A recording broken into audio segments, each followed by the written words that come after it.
Olá, seja muito bem-vindo a mais uma aula da nossa disciplina de computação gráfica aqui do curso de Engenharia da Computação da Univesp.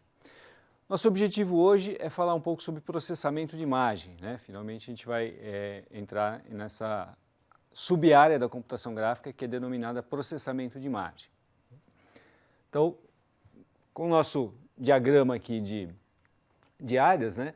Processamento de imagem é aquela sub-área da computação gráfica onde a entrada de dados é uma imagem e a saída de dados é uma outra imagem. Então, nosso objetivo hoje é definir matematicamente o que é uma imagem e entender alguns processos de manipulação de imagem dentro da computação gráfica. Então, nós já havíamos visto, né, no paradigma dos 4 universos que nós tínhamos um modelo do universo físico, né, onde você pode comparar uma imagem com uma fotografia. No universo matemático, a gente entende uma imagem como uma função de um subconjunto aqui do plano, geralmente um retângulo, mas não precisa ser restrito a um retângulo, onde a cada ponto desse meu domínio aqui, eu associo uma informação de cor. No caso, se a gente tomar essa informação de cor como níveis de cinza, eu associo um valor numérico a cada ponto do plano. Então aqui está um exemplo de uma imagem bem simples e se eu fizesse um gráfico tridimensional dessa imagem, eu teria esse objeto aqui como gráfico 3D. Né? Então a gente vai ver algumas possibilidades aqui, algumas formas de manipular o conteúdo dessa imagem a fim de obter delas informações importantes. Esse é o objetivo da nossa aula de hoje. Né? Alguns conceitos importantes. Né? Quando a gente fala em resolução da imagem, né, existem 2 tipos de resolução distintos. Né? Uma resolução que a gente chama de resolução de contraste, que é definida pela quantidade de cores consideradas na hora da aquisição da imagem. Então, por exemplo, essas minhas 2 faixas aqui, né, são 2 faixas aqui com tonalidades diferentes de imagem. Então, se eu contar o número de cores aqui, então, olha só, 1, 2, 3, 4, 5, 6, 7, 8, 9. Eu tenho 9 tons de verde aqui na imagem de baixo e eles estão bem definidos. Então eu posso dizer que a resolução de contraste dessa faixa, dessa imagem, é 9, né? Porque eu tenho 9 variações aí na tonalidade de verde. Acontece que na imagem de cima eu também tenho 9 variações, eu também tenho 9 tons de verde, só que eles estão mais próximos um do outro. Então, só a resolução de contraste não é um bom parâmetro para eu determinar, né, se a imagem está com uma boa resolução ou não. Né? Há também a resolução espacial, que é basicamente a quantidade de pixels que você tem numa determinada imagem. Né? Mas para isso a gente precisa definir o conceito de pixel. Né? O pixel é, na verdade, o elemento fundamental, né, aqui da imagem, né? Ou seja, cada ponto da matriz aqui da imagem. Se eu divido aquele meu domínio, que é um retângulo no plano, em quadradinhos, né? Cada quadradinho daquele vai ser um pixel, que depende, né, do dispositivo onde essa imagem está sendo exibida. Então, numa tela de computador, o pixel tem um tamanho, numa tela de um smartphone vai ter outro tamanho, numa tela de um tablet vai ter outro tamanho, né? Nessa tela aqui que a gente está usando ele tem outro tamanho. Então, isso varia muito de dispositivo para dispositivo. E essa é a chamada de resolução espacial da imagem, né? Que basicamente leva em consideração a dimensão dos pixels que a imagem é formada. Então é nos pixels que a gente vai realizar essas operações, né, com o objetivo de manipular as imagens. Aqui está um exemplo, né, de uma imagem aqui de radiografia, né, onde a gente pegou um pedacinho dessa radiografia e deu um zoom aqui na matriz de pixels que compõe esse pedacinho. Então você veja que é uma matriz composta de diversos valores numéricos aqui. A região mais escura, os pixels estão valendo 0, né, que representa aqui a ausência de cor ou ausência de informação de brilho, de luz, ou o que é que a matriz esteja medindo. Né. À medida que eu vou olhando para as regiões mais claras, o valor dos pixels vão aumentando, né? Então essa é uma imagem de 8 bits. O que significa eu dizer que uma imagem tem 8 bits? Significa eu dizer que ela tem 256 níveis possíveis de cinza, ou seja, ela tem 2 elevado a 8. Isso dá um total de 256 níveis possíveis, né? Então, uma maneira simples da gente manipular uma imagem é, por exemplo, pegar essa matriz de pixels aqui, ou essa matriz de números, né, e somar uma constante a cada valor aqui, a cada entrada dessa matriz. Nesse caso, eu fiz uma continha muito simples, eu somei 10 a cada pixel, né? Então, isso resulta num clareamento da imagem. Eu simplesmente tornei cada pixel 10 unidades mais brilhantes, né? Então, surtiu um efeito aqui no resultado final, né? Aqui nós tínhamos uma radiografia aqui, um objeto aqui relativamente bem definido.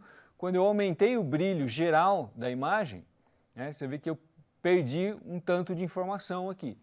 Aqui já não é mais possível observar certos detalhes que aqui eu tinha essa observação, né? Mas essa é uma manipulação muito simples. Então, né, a gente precisa de algoritmos mais inteligentes, obviamente, para manipular a imagem e conseguir informações mais importantes dentro de imagens aqui que a gente quer observar, né? Então, de maneira geral, a gente vai dividir processamento de imagem em 3 níveis, né? O processamento de baixo nível, né, que é responsável pela remoção de dados indesejáveis e realce de dados importantes. Então, muitas vezes você adquire uma fotografia ou uma radiografia ou uma tomografia, né, que seja, e isso vem com algum tipo de ruído, né? Isso vem com, sei lá, alguma sujeira no sensor, ou vem com algum tipo de informação que não pertence àquele objeto que foi fotografado, né? Então, esse processamento de baixo nível tem essa função de remover ruídos e objetos e elementos indesejáveis na imagem e de realçar elementos importantes da imagem, por exemplo, realçar o bordo ou realçar informações que aparentemente ali a olho nu você não consegue perceber, né, verificando essa imagem. Já o processamento de nível médio, ele tem o objetivo de encontrar ou identificar formas significantes, né? Então a gente dá o nome de segmentação, que é onde você quer identificar determinadas formas, por exemplo, identificar curvas, identificar retas, ou identificar objetos geométricos, ou mesmo fazer medições, né, em cima dessa imagem que você já fez um pré-processamento aqui, removeu o ruído ou realçou a informação importante, né? Já no processamento de alto nível, você quer comparar essa imagem, o resultado dessa imagem, com algum banco de informação. Então, um exemplo são os algoritmos atuais de recuperação por conteúdo, né? O Google, por exemplo, utiliza um algoritmo desse, onde você passa uma imagem como elemento de busca e o buscador retorna as 50, 100 imagens mais parecidas com aquela dentro do universo de busca que foi proporcionado, né? Então, quer dizer, você relacionou essa sua imagem com um banco de dados com algum conhecimento implícito, não é? E serve para auxílio diagnóstico, serve para várias aplicações práticas, esse processamento de alto nível, né? Na aula de hoje a gente vai ver algumas técnicas simples aqui de primeiro nível, ou seja, de processamento de baixo nível, né? Então, a primeira ferramenta que a gente vai investigar é o histograma de uma imagem. Então, o histograma é definido aqui pela função que fornece a frequência de cada nível de cor na imagem, né? Isso significa que se eu tenho uma imagem, por exemplo, onde apareceu 10 vezes o valor de 52, ou 10, né, apareceu 10 vezes um pixel valendo 52. Então, nesse ponto, o histograma, né, no valor 52, o histograma vai valer 10, né? Se apareceu 15 vezes o valor 60, então no ponto 60, o histograma vai valer 15, de modo que eu vou obter um gráfico relacionando cada nível de cinza, né, o número de vezes que ele apareceu na imagem, né?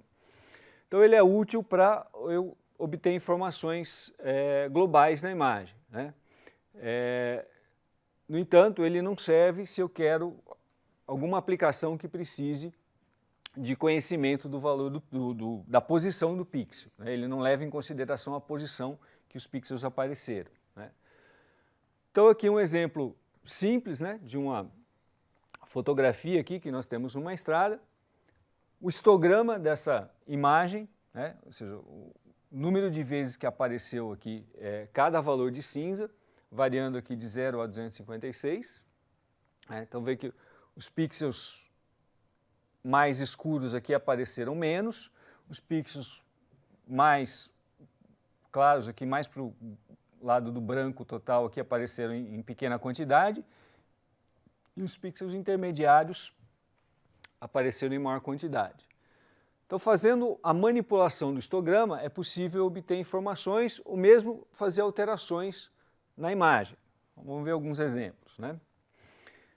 Se eu tenho uma imagem colorida, basta eu utilizar o mesmo função histograma para cada um dos canais aqui, para o canal vermelho, para o canal verde e para o canal azul, né, que faz parte aí das 3 cores primárias que compõem a imagem, que a gente já viu na aula de cor.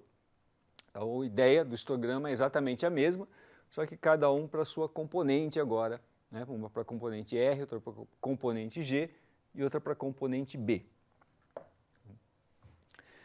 Alterações globais. Então, veja que eu tenho o histograma dessa imagem original, né, que é aquele primeiro que a gente viu, né, com a concentração dos pixels aqui na parte intermediária do histograma. Se eu der uma empurrada no valor desse histograma, ou seja, se eu colocar a concentração maior de pixels na parte final do histograma, como está aparecendo aqui nesse segundo histograma, o que acontece? Eu vou dar uma clareada geral na imagem, né? Eu vou pegar a imagem e vou torná-la mais clara do que a imagem original.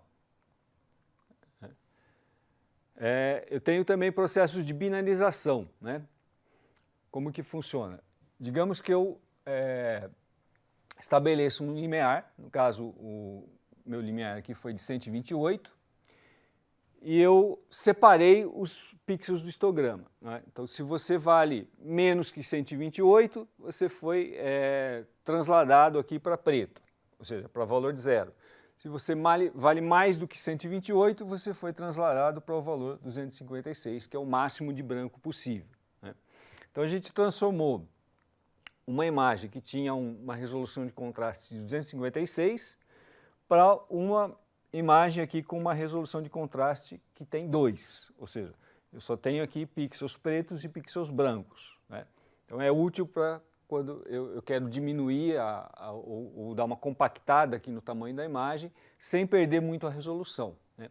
Evidentemente que estabelecer qual é esse limiar que funciona é um processo, né, assim, não existe uma técnica ótima para isso. Às vezes você tem que ir testando, às vezes tem alguns algoritmos meio automatizados, mas sempre, né, tem uma margem aqui para você escolher corretamente esse valor de limiar. Outra técnica possível, né, com o histograma é a quantização, né? Basicamente é a mesma ideia do limiar, só que dividido em pedaços, né? Então, né, pixels para uma determinada região vão ser levados para o 0, na outra região vão ser levados para o 10, por exemplo, na outra região vão ser levados para o 15, né, e assim por diante. Então eu vou ter uma diminuição na quantidade de cores presentes na imagem. Então aqui uma imagem que tinha 256 cores, aqui, né, foi quantizada, né, esse processo é chamado de quantização, foi quantizada para uma imagem que tem 16 cores apenas. Então veja que a gente perde um pouco a resolução, no entanto, ele cria um efeito aqui de uma suavização, né, da impressão que houve uma pintura a óleo aqui nessa imagem. Então você produz um efeito interessante, além de diminuir o tamanho da imagem, né, uma possibilidade quando você precisa fazer uma compactação ou pensar aí numa maneira de diminuir o tamanho das suas imagens, é um processo de quantização.